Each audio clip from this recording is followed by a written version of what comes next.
connection.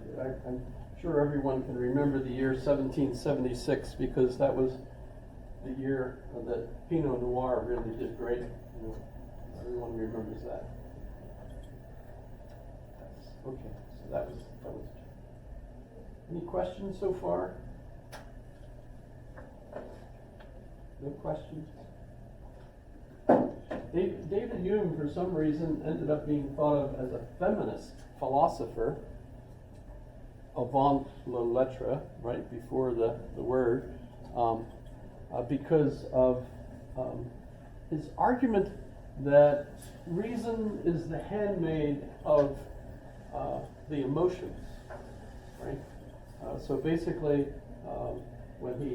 if I go back to putting up my cognitive map, where we've got Aristotle on the left, associated with eudaimonia, my focus on myself. I put Hume on the right. He's the one that's the community. And he's going to argue that as we grow up in a community, we learn the values of that community, and then when we learn how to be reasoning creatures, school, take logic courses and so on, and then we can argue, what we'll always argue for are the values that we learned in that community.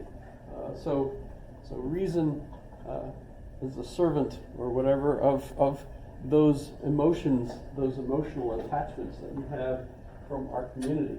So whenever you get into those kinds of arguments between people that don't agree on the basics, you could use logic to try to work with them, but at the same time, if you find that frustration, it just won't go away, and that when you get right down to it, they believe in one thing and they believe in something else. And those emotions come from their upbringing, their peers, their communities, so you can't get rid of it.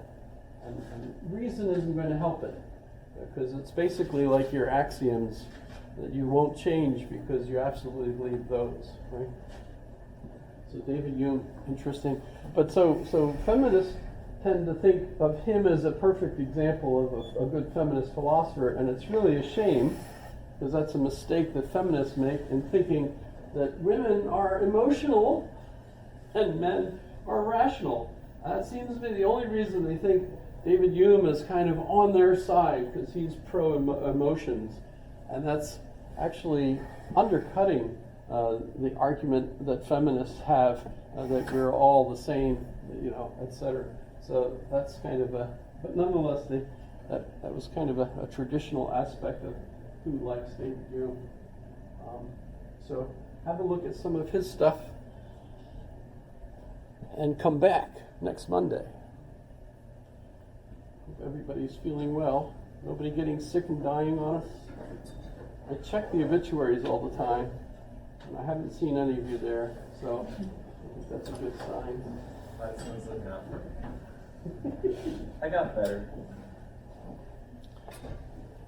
I've been the healthiest since COVID came out in my whole life. Of course, I get all the shots, all the things.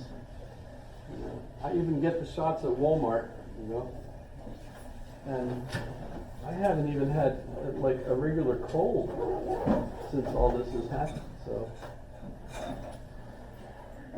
don't know how that happened. We as a society have gotten better about